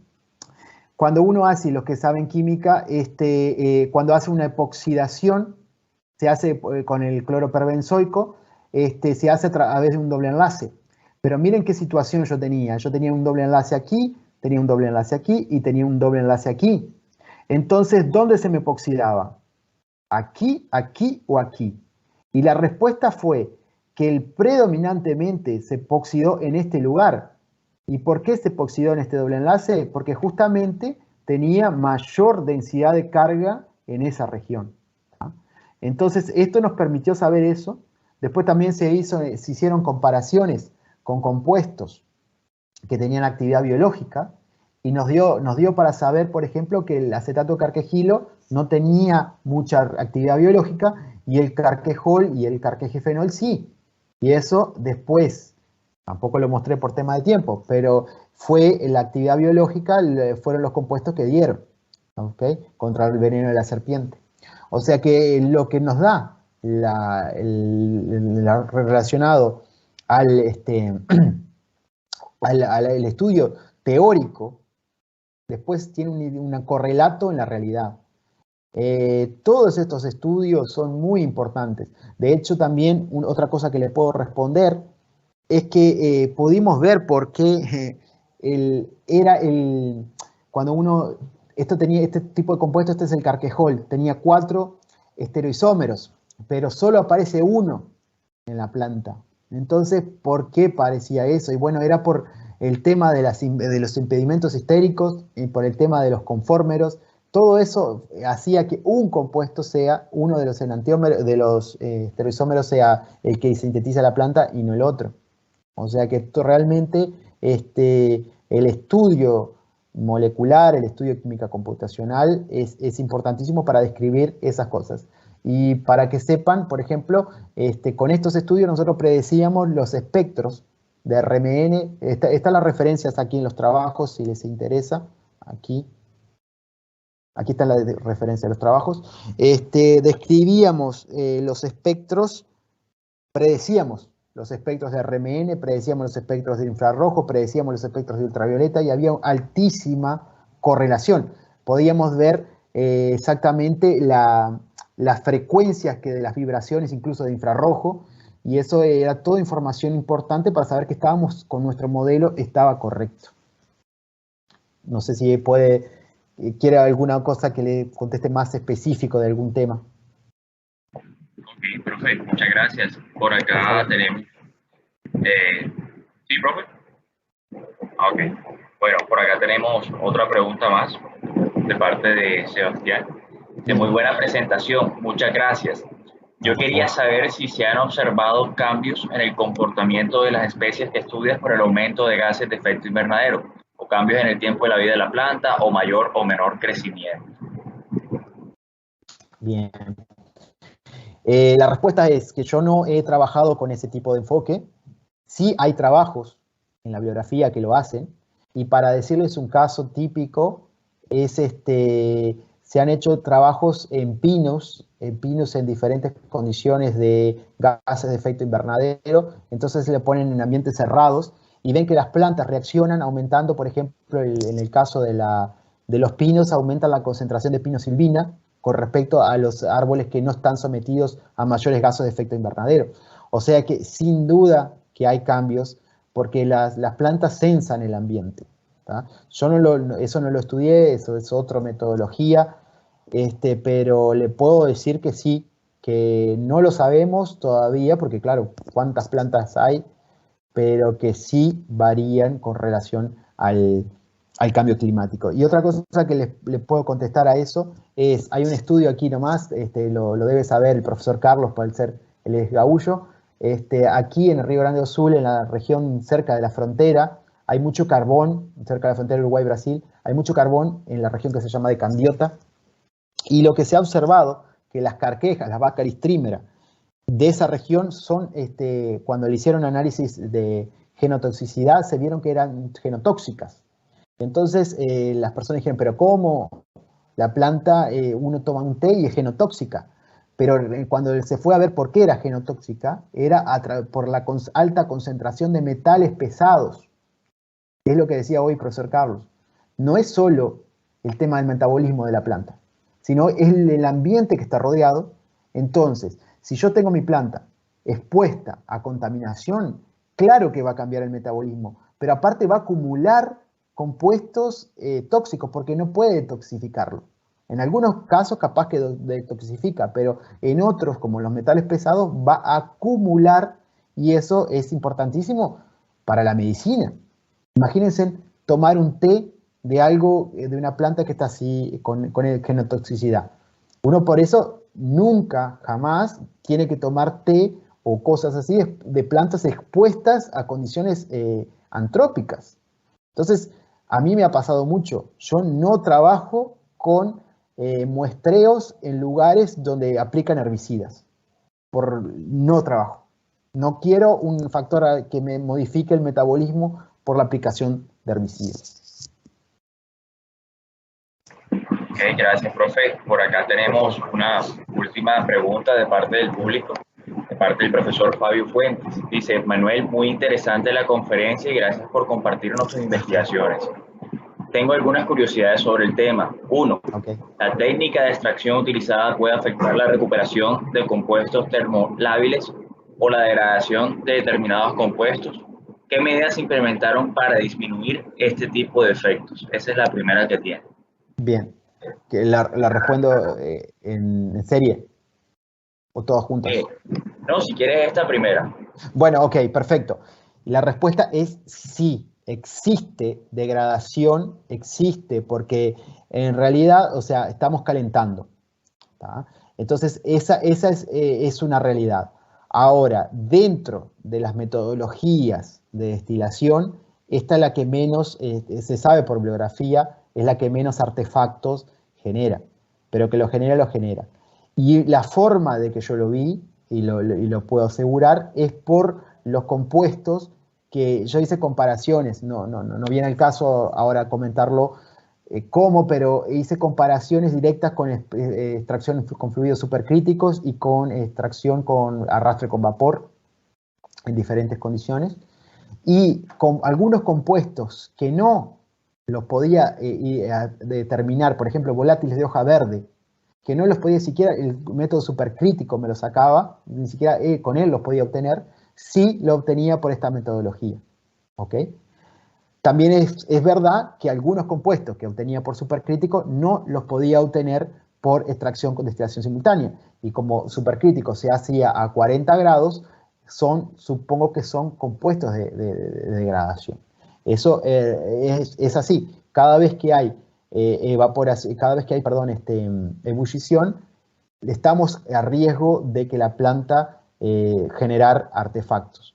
Lo que también yo hacía era blancos. ¿tá?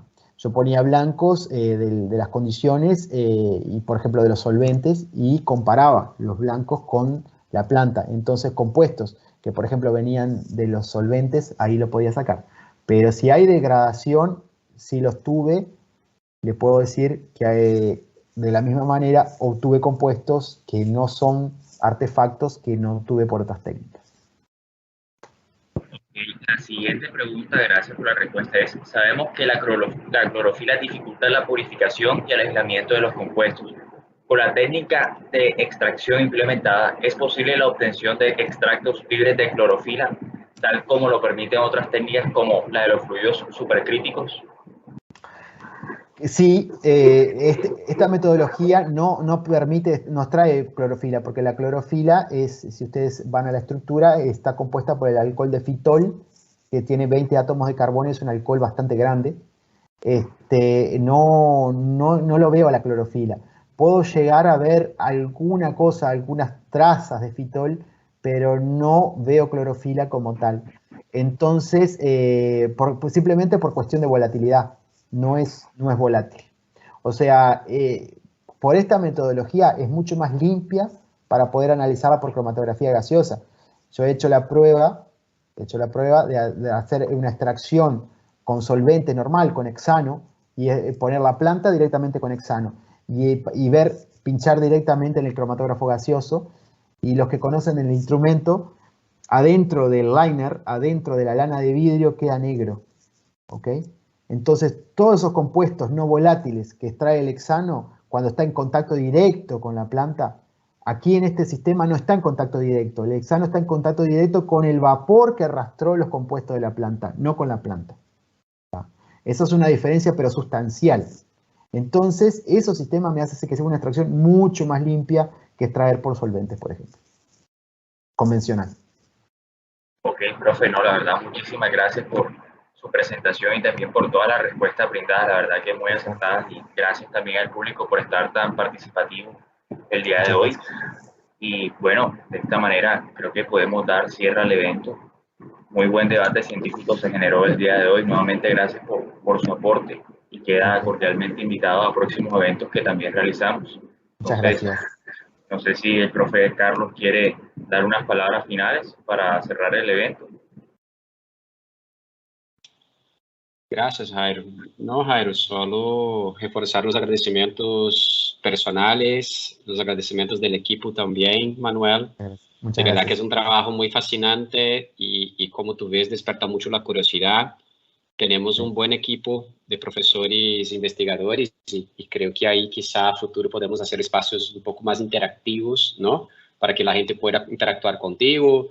Ok, Ojalá, ya que tú tienes tantas perfecto. ganas de ir a Colombia, a ver si pronto lo hacemos. Hay que ir O a si Colombia.